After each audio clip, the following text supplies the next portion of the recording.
নাম তামিম হোসেন। নাম শুনে মনে হচ্ছে নির্দিষ্ট ধর্ম বা গোত্রের লোক, যিনি কেবলমাত্র নির্দিষ্ট একটি স্থির করে রাখার লক্ষ্য অর্জন করতে বিসর্জন দিচ্ছেন নিজের ধর্ম বা গোত্রকে।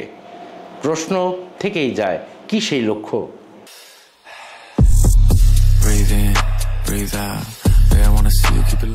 তবে তার আগে চলুন একটু পোস্টমর্টম করে দেখা যাক তামিম হোসেনের ফেসবুক পেজকে। প্রথমেই তার পরিচিতিতে দেয়া সে ব্যর্থতার দিকে নিজেকে ধাবিত করছেন না, বরং নিজের উন্নয়ন বা বিকাশ ঘটাচ্ছেন অকপটে। কেমন তার উন্নয়ন বা বিকাশ? এই ভিডিওতে উন্নয়ন বোঝা যাচ্ছে নিঃসন্দেহে। শুধু এই একটি ভিডিওই নয়, পুরো ওয়াল জুড়ে রয়েছে বিকৃত সব ধ্যান ধারণার অভিব্যক্তি ও বিকৃত অঙ্গভঙ্গি। কুরুচি সম্পন্ন চিন্তার প্রকাশ আর বিকৃত অঙ্গভঙ্গিই নয়, নানা ধর্ম, বিশেষ করে ইসলাম ধর্মের সমালোচনা, আলেম সম্প্রদায় নিয়ে অশোভন মন্তব্য, এমনকি নবী করিম সাল্লাল্লাহু আলাইহি সাল্লামকে নিয়েও কটূক্তি করতে পিছপা হননি তামিম হোসেন। তবে কেন এই নাটক? কি তার কারণ? অন্যদের মন্তব্য, কিছুদিন আগেও তামিম ছিলেন সুস্থ স্বাভাবিক একজন সাধারণ মুসলমান। এই দেখেন, তামিম হোসেন নামে যে অস্ট্রেলিয়ান প্রবাসী লোকটি আছে, তার ফেসবুক আইডিতে আমরা ইদানিং ধরে দেখতেছি বিভিন্ন রকমের সমকামিতা এবং নাস্তিকতা, বিশেষ করে তীব্র ইসলাম বিরোধী এবং অশ্লীল কথাবার্তা যেগুলি সে পোস্ট করছে, শেয়ার করতেছে। কিন্তু একটা পর্যায়ে দেখা গেছে সে কিন্তু 6 মাস আগেও এরকম ছিলেন না। তাকে যারা ফলো করতেছেন বা তার যারা আশেপাশের লোকজন ছিলেন, তারাও বলতে সে সুস্থ স্বাভাবিক একজন মানুষ ছিলেন এবং ধর্মপরায়ণও ছিলেন।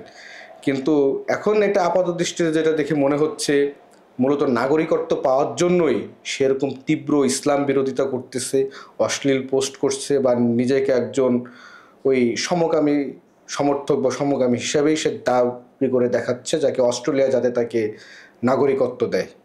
এখন সেই হিসাবে বলতে চাই, আসলে এখন একটা সভ্য সমাজ, কয়েক লক্ষ বছর পেরিয়ে মানুষ আজকের এই সভ্য সমাজে এসে পৌঁছেছে। এই সভ্য সমাজে এসে এরকম কুরুচিপূর্ণ মানুষ এবং অসুস্থ মানসিকতার মানুষ এই সভ্য সমাজ কাম্য করে না। তার পরিবার, তার সামাজিকতা, তার নৈতিকতা সেদিকে তারা তাকায় না।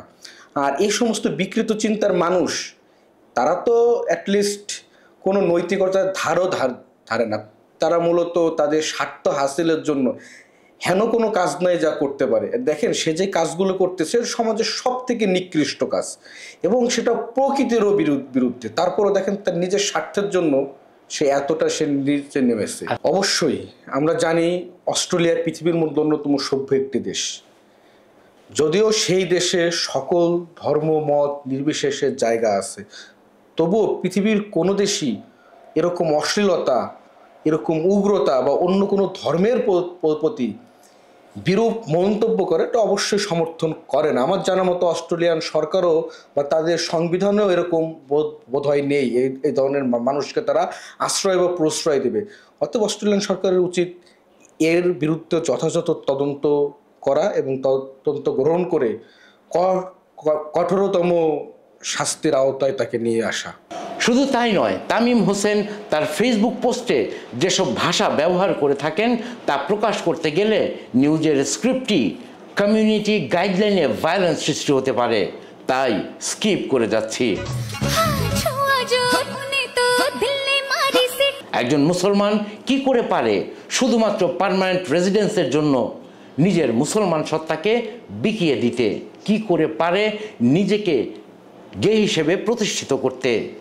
পিআর পাওয়ার, এই প্রশ্ন রেখেই শেষ করতে হচ্ছে। দেখা হবে অন্য কোনো পোস্টমর্টমে। Rafiqul Islam, news desk, Quraish news.